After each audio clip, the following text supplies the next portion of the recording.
What's going on, everybody? Battlefield 6's launch wasn't just buggy, it was fundamentally broken in ways that affected the core gameplay loop. After weeks of testing, 3 specific issues stood out as a real deal breakers for a huge portion of the player base. This isn't about minor visual glitches or funny ragdoll physics. We're talking about core systems like the Loadout UI and the campaign structure that directly impacts your ability to just play the game effectively. In today's video, I'm going to break down exactly what went wrong, but also highlight where the game genuinely shines, because the framework for a great Battlefield title is absolutely buried under these launch problems. So, the first thing that we're going to do here is basically look at the loadout system. The interface is confusing, with menus that feel sluggish and have delayed response times when you're trying to switch attachments mid-match. It's a real problem when you need to adapt your loadout quickly between respawns, but here's where things get interesting and frankly frustrating. There's no proper firing range or testing environment. You can't just hop into a safe area to test a new weapons recoil pattern or see how different scopes feel.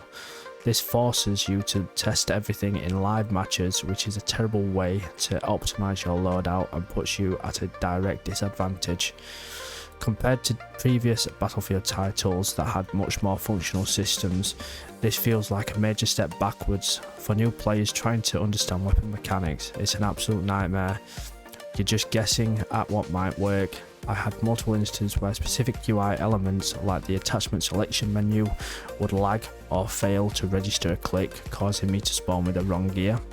This matters for long-term player retention, because if people can't easily understand and customize their gameplay, they're going to get frustrated and move on. Skill development is hampered right from the start.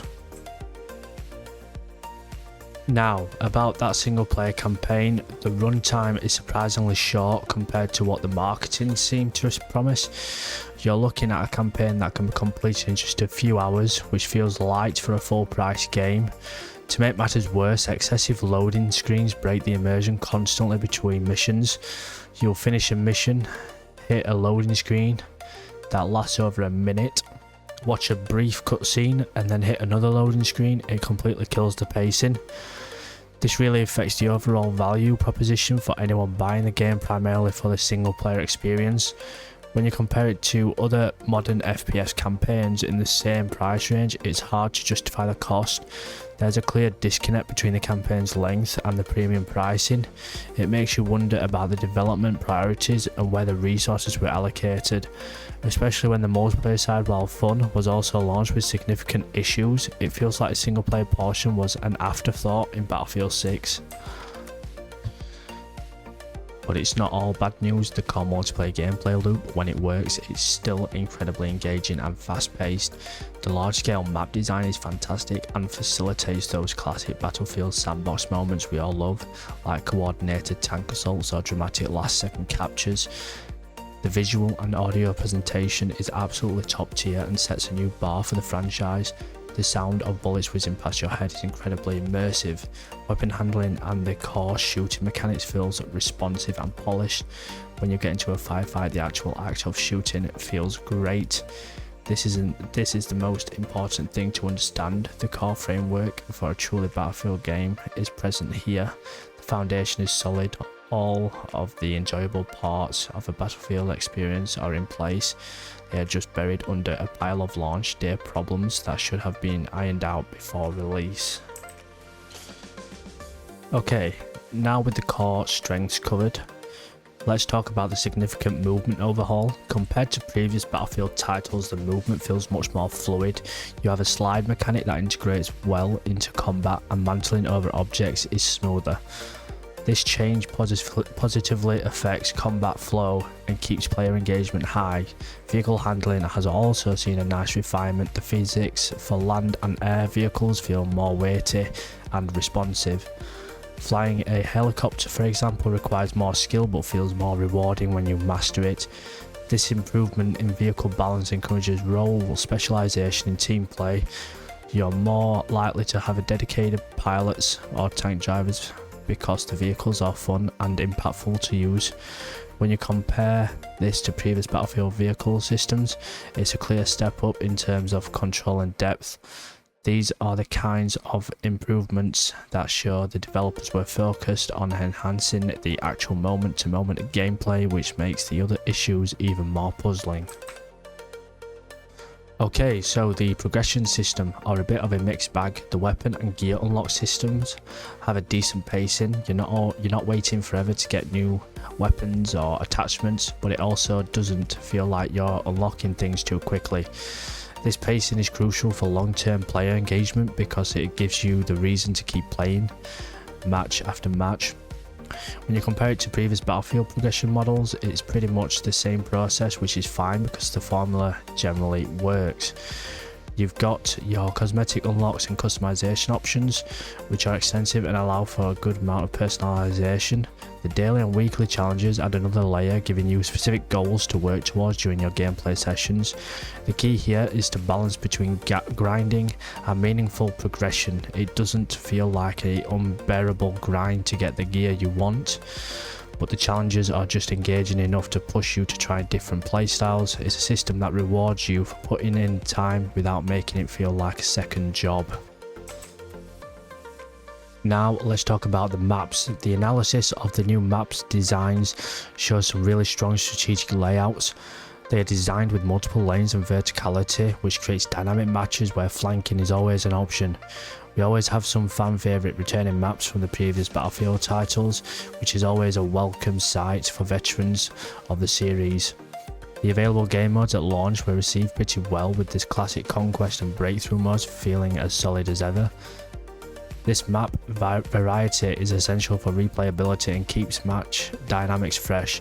When you compare the new maps to the returning ones, the quality is consistently high across the board, though the design philosophy for the new ones seems a bit more focused on close quarters combat.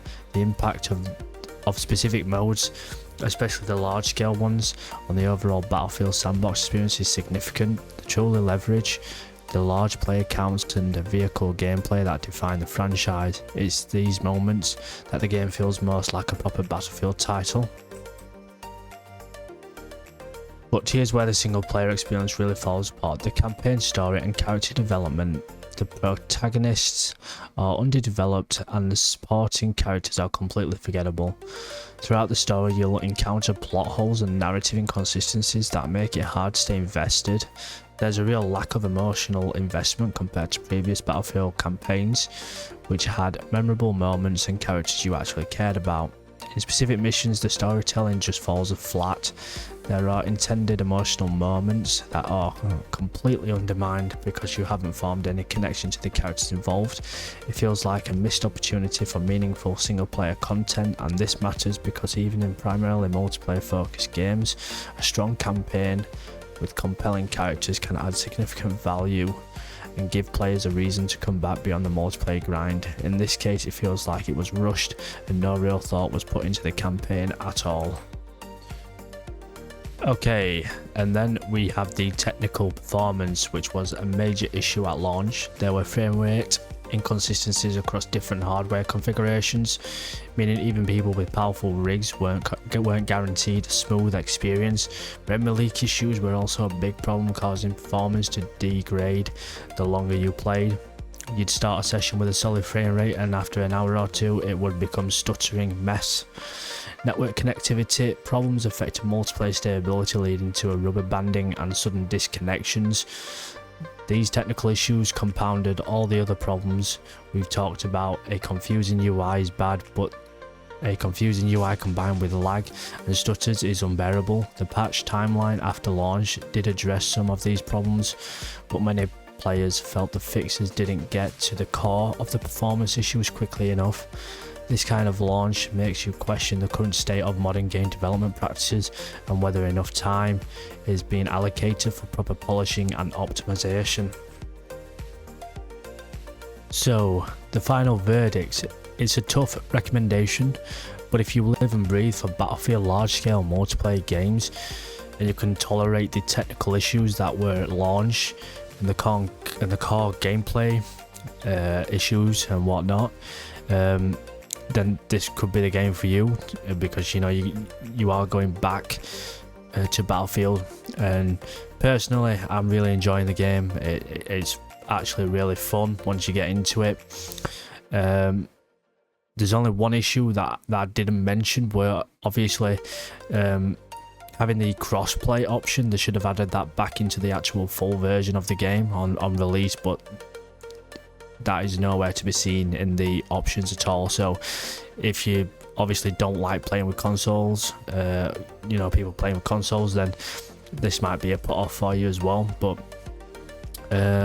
I personally do recommend the game, in my opinion, but each to their own. And yeah, but yeah, that's it guys. That is my full review on the game, with the pros and cons basically.